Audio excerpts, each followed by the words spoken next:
Hey everyone, welcome to Professor Long's Lectures on Anatomy and Physiology. If you're watching these videos, they're intended for use by students in my courses taking my classes at Del Mar College.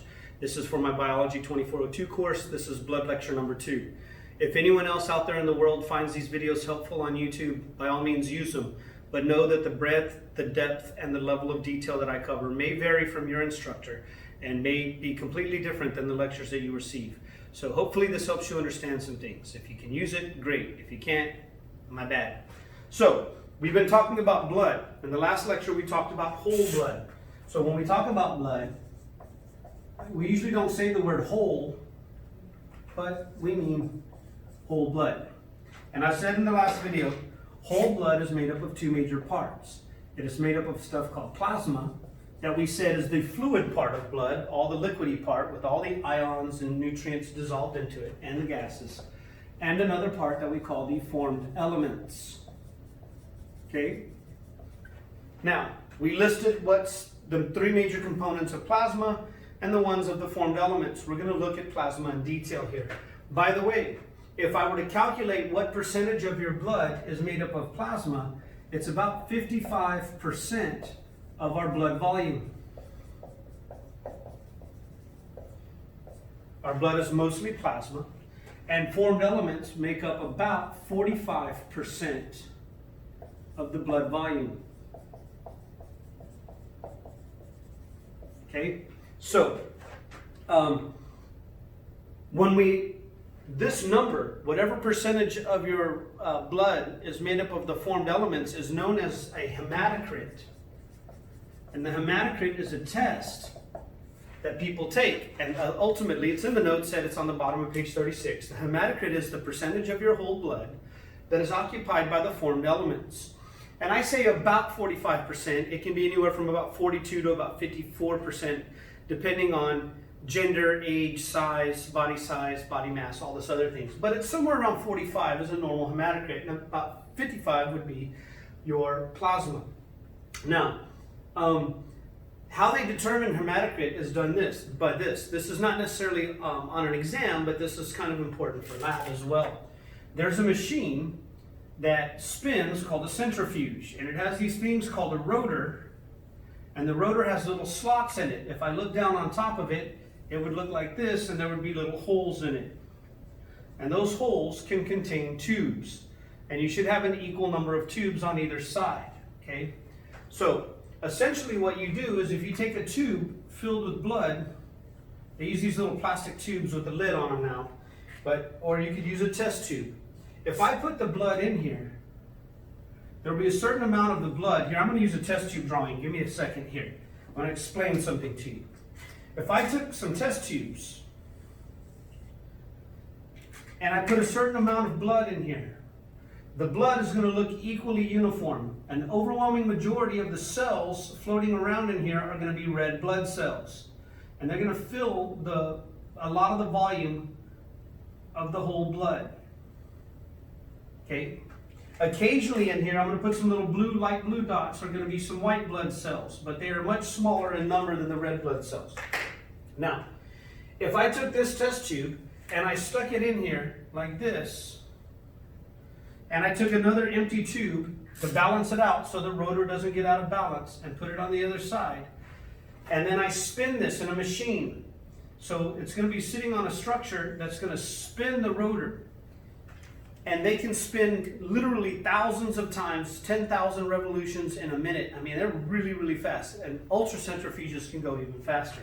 But as they spin, all the blood cells, because they're at an angle, are going to slam into the wall and get pushed down to the bottom. And if we spin them long enough and hard enough, they're all going to slam so hard that they get kind of stuck together. When I take the tube out, my same tube now is going to look like this. It's going to have all the red and white blood cells packed in the bottom, stuck together, and there will be sort of this yellow looking fluid, and I don't really have a yellow marker. Let me see if I can find an orange one. There will be this yellow appearing fluid sitting on the top, which is going to be all plasma. All of this And this marker's not showing up very well, but all of that yellow area would be plasma. And all of this down here would be all the formed elements, which I'm going to abbreviate as Fe. That would be your red blood cells, your white blood cells, and your platelets. And if I could stick this on a machine that had some numbers on it, 0 down here, and let's say I have a scale that's sliding like this, and this line is 100, then I could actually slide the test tube to where 0's at the bottom and 100 hits this. So I know that's 100% of the volume, and all the other lines would be going along, and I could read what percentage of the blood is made up of the formed elements. I could read the hematocrit. We have to centrifuge the blood. We have to spin it really fast and hard, stick all the formed elements, and we can separate or fractionate the plasma and the formed elements. What we could also do is pour the plasma off and put some saline in here, physiological saline, 0.9% sodium chloride, which is the same percentage of salt in the red blood cells, and then resuspend the blood cells. We can even separate red and white blood cells out and platelets, and then we still have our plasma off to the side. That's what happens when you donate blood, is eventually they fractionate it and separate the red blood cells, the white blood cells, the plasma, etc. So that's how hematocrit is determined. When we analyze the plasma itself, what we find out is that the plasma, like we said before, is about 92% water. Okay.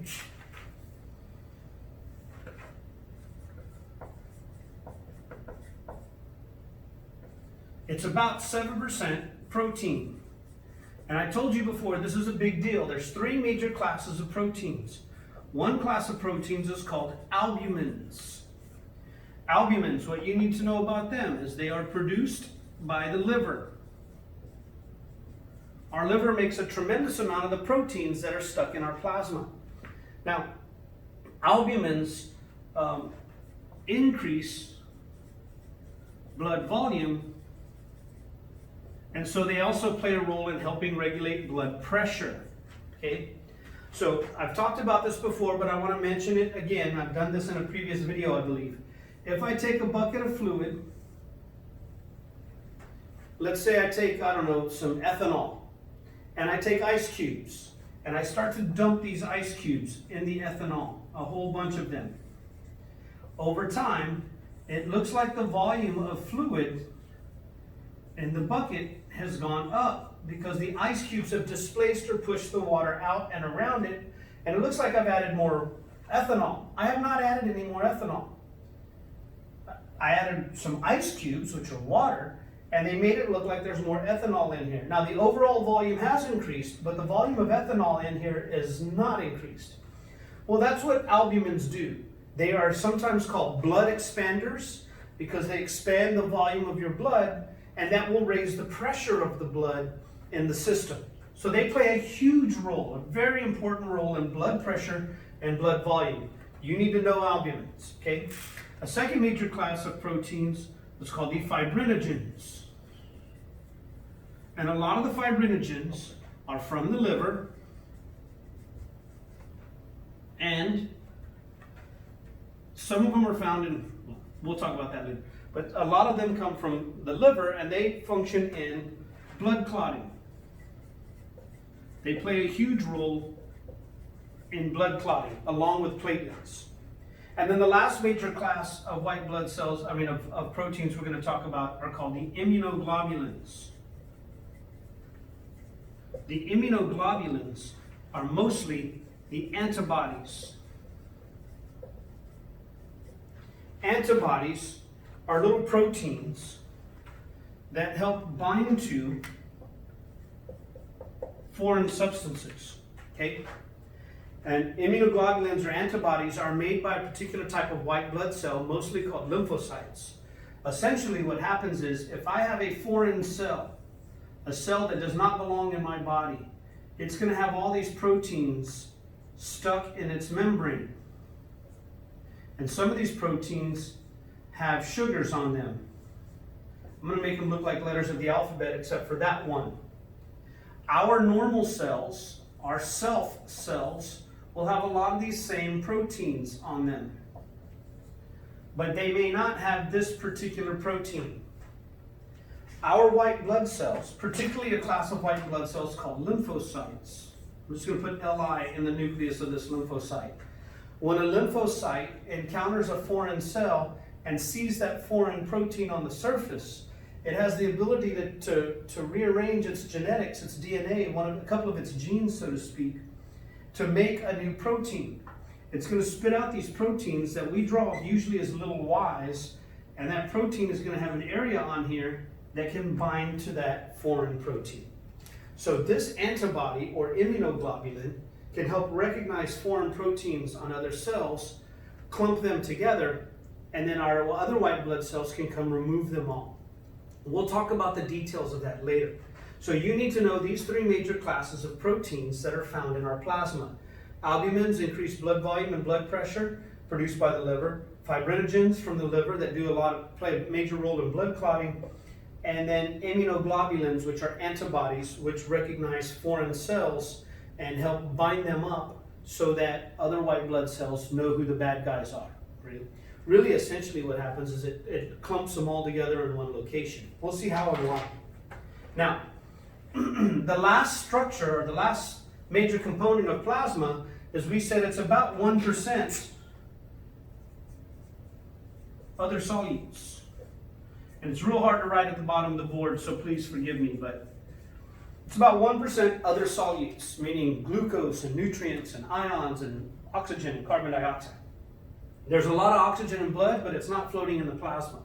It's inside the red blood cells.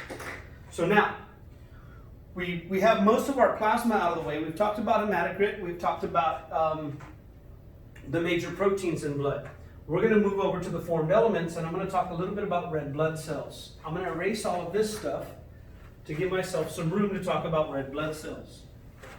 By the way, normally I can fit a lot more on the board because I have the rest of this board, but my camera has a smaller area, still bigger than the one at my house, and I think it's harder to see on the video, so I'm trying to write big. All right, so now we're done with page 36. If you're following along in my note set,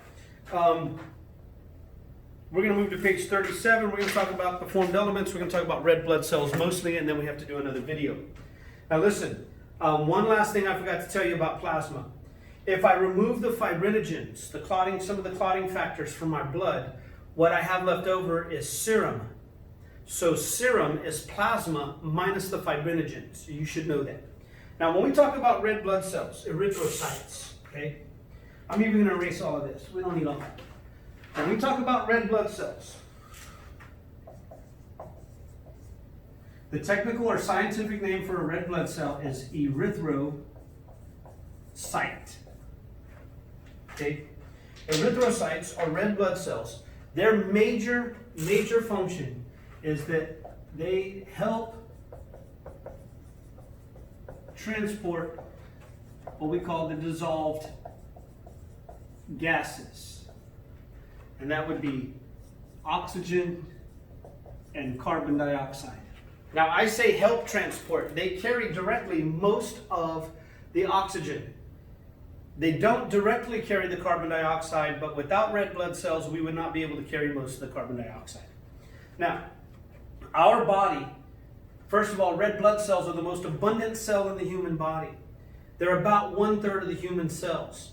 It's estimated that our bodies are made up of somewhere between 75 and 100 trillion with the T cells. That's a big number unless you're in Congress, and then then they spend our money like crazy. But 1/3 of the cells, somewhere between 25 and 30 something trillion cells, are red blood cells. Oxygen and delivery and carbon dioxide removal are so important that 1/3 of the body's cells are dedicated to just that. Now when we look at red blood cells, they look like little red discs under a microscope, but they look a little bit lighter in the middle. And if I could slice one in half and look at it, they would be thinner in the middle and a little bit thicker on the edges. It's almost as if you took a can of biscuits that you could buy at a grocery store and you pressed the middle in real hard and you thinned them out in the center. That increases the surface area for the gases to cross the cell membrane. So red blood cells are very often described as biconcave discs, concave on both sides. Now, when we look inside the red blood cells, there's some unique features. A mature red blood cell, or an erythrocyte, lacks, I'm going to change colors, I don't know how well red shows up, most organelles. There's a process called erythropoiesis. And during erythropoiesis, this is the production of red blood cells. You've learned about erythropoietin, the hormone that stimulates this. In erythropoiesis, what we start off with is a cell called a proerythroblast. Actually, it starts off as a cell called a hemocytoblast. A hemocytoblast will mature into a cell called a proerythroblast. Now, if you remember from part 1 A&P, the blast part of the name means it's an immature cell. This is actually a stem cell. This is a very embryonic stage. The cell hasn't really dedicated itself fully to what it's going to be. Once it starts moving forward, it's going to become some kind of red blood cell or some kind of blood cell. Now, the proerythroblast means before it's even an immature red blood cell. That's going to become an erythroblast. And by the way, all of this occurs in bone marrow. Okay? In a lot of our flat bones. Now, the erythroblast is still an immature red blood cell, and they're still trapped in the bone marrow. And as they continue to develop, they undergo a tremendous amount of protein synthesis. If I look inside the cell, like most cells, it's got a nucleus and it's got all the organelles. Some of the organelles are ribosomes. Ribosomes are going to synthesize or assemble the protein from the amino acids. Now, at this stage, they start shedding organelles.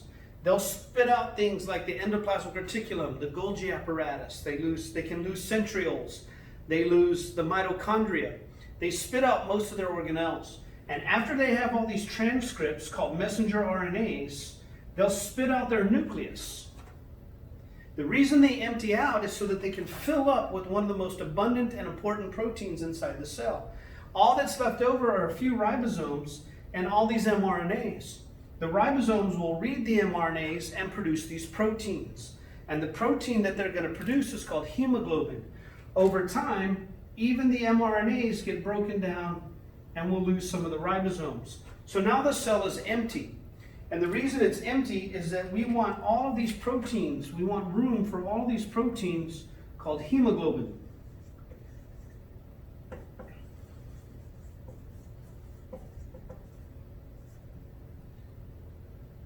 Which we'll abbreviate as HB. Hemoglobin is a protein that can bind oxygen and or carbon dioxide. And so the purpose of losing all the organelles is to make more room for all the hemoglobin. Listen, if you had a van and you started a transport company, you would take everything out of the van except for maybe the driver's seat or maybe the driver in the passenger seat so that you have more carrying space, more cargo space. Shedding and losing the organelles makes more room for hemoglobin. Now, it's somewhere around this stage when they're doing this that they actually get released into the bloodstream. So I'm running out of room over there, but we would continue after erythroblast, they become a reticulocyte.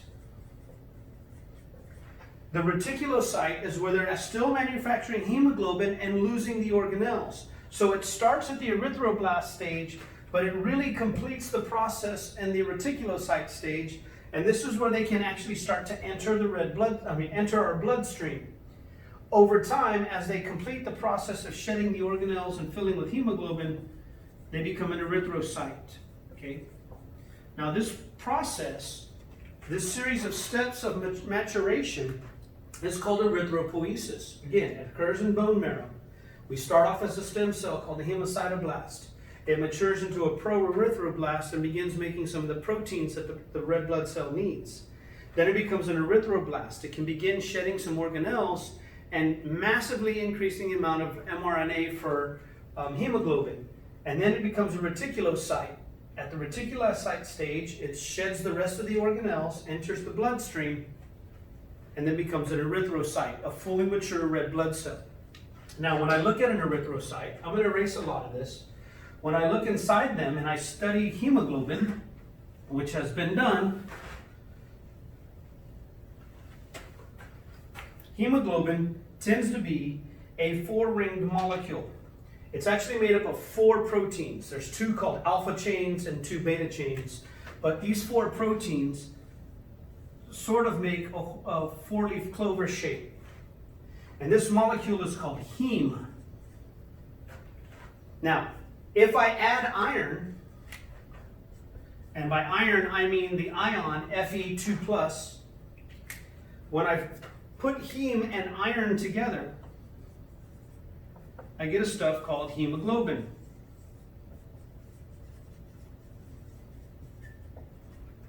And one hemoglobin molecule with its 4 chains can bind up to 4 iron ions. Now the significance of this is this. With the iron bound, it somewhat changes the shape of the protein, and now the protein can carry 4 different molecules of oxygen. O2. So, in the form of hemoglobin, the heme with the iron attached, we can carry all the oxygen that we can possibly carry on one hemoglobin molecule. So one hemoglobin is 4 oxygens. It's estimated that there's somewhere around 180 billion, I think, hemoglobin molecules in a red blood cell, times 4. When you do the math, no, it's 180 million. You get about 1.12 billion oxygen molecules in one red blood cell. Over 1 billion oxygen molecules in one red blood cell. That's a tremendous amount of oxygen. Now multiply that by about 25 trillion. Or you could even half it and say, let's say 12 to 15 trillion red blood cells. With the T, times 1.12 billion. It's a whole lot of zeros. Don't let Congress know that number exists. They'll start writing checks in that size. But that's how much oxygen that your body's going to burn between now and then. Like that. So we are constantly delivering oxygen and releasing it from the red blood cell and picking up carbon dioxide. That's all that they do. They pick up oxygen at your lungs. They go to your tissues and dump off the oxygen for the cells to use. They pick up the carbon dioxide. They go back to the lungs. They unload the carbon dioxide and fill up with oxygen. That's the whole reason for breathing. They deliver the oxygen to our tissues, pick up carbon dioxide, and they just circulate around and around and around and around. And it is the iron that allows them to carry so much oxygen. Now, let's say you don't get enough iron in your diet for some reason. You're deficient in iron, and all your hemoglobin molecules can only have 3 irons. Then there's only 3 oxygens this hemoglobin can carry. Without the iron, we can't carry the oxygen. What that means is, that's 25% reduction of oxygen to your tissues, which means a 25% decrease in energy. So people who have this, who have a lack of iron in their blood, have a disorder called frank anemia. Frank meaning, let's be frank with each other. Let's be stark and upfront. We sometimes just call it anemia, but there's different types of anemia. In frank anemia, it means you have a decreased iron concentration in your blood. Therefore, you have a decreased oxygen carrying capacity of your blood, which means a lack of energy. It can lead to, and one of the major symptoms of anemia is lethargy, just exhausted. A lot of females experience this with the menstrual cycle and the blood loss. And so it's very common in females, and if you've ever been diagnosed with it, you know that exhausted feeling. Your brain says do this, and your body just physically can't. You feel like you got a 1,000-pound weight on your chest and you have no energy. You take a little bit of iron in most instances. Again, consult a physician. I'm not a doctor. I'm not a medical doctor, and I didn't stay at a Holiday Inn last night. But, if you're feeling it, go see your doctor, go see your gynecologist. Maybe you're having some anemia, and they can prescribe you some iron. Anyway, all right, so I believe we've covered a lot of what I wanted to cover about red blood cells. You need to look up the term pernicious anemia. It has to do with a lack of vitamin B12. I want you to look that up on your own and know what pernicious anemia is and what's associated with it, what signs and symptoms, and how could we correct it. One last thing I want to tell you. When we do recycle red blood cells, when red blood cells are circulating, they only live about 4 months or about 120 days on average. And every second we're pulling a few million red blood cells out of circulation and dumping new ones. We're constantly recycling them. I think of it this way. If you've ever watched a NASCAR race or even seen part of one, even if you're not a fan of it, the cars look beautiful and brand new at the beginning of the race. And throughout the race, they're bumping into each other and bumping into the walls, and fenders get ripped off. If you look at the cars at the end of the race, they're beat to hell. Well, that's what happens to your red blood cells. They're flying around your blood vessels, bumping into each other in the walls, and they accumulate damage. With the lack of organelles, they can't repair the membrane, they can't repair the damage, and so they get worn out very quickly. About 3 to 4 months, about 120 days on average. And when we take the red blood cells out of circulation, they get recycled in a couple of places. One is the liver, and one is the spleen. Those are the major areas where we start to break down old red blood cells, release the hemoglobin, and recycle the hemoglobin. What happens is we take the hemoglobin apart, we get iron and heme. So as we break down the heme, and then we'll finish up here, we'll move on to white blood cells in the next video. So when I take hemoglobin, if I break it down, the iron usually goes to the liver and can be stored and then sent to bone marrow for recycling. But this is why liver is very rich in iron. So if you're lacking iron, there's a few foods that are high in iron. One is liver. If you're a vegetarian, oatmeal is another good one. So when we do that, what we get is the heme. Heme gets broken down in a series of steps in our liver. This can happen in the spleen, but the liver does the majority of this stuff. Heme gets converted into a stuff called biliverdin. If you speak Spanish or know some Latin, verde means green.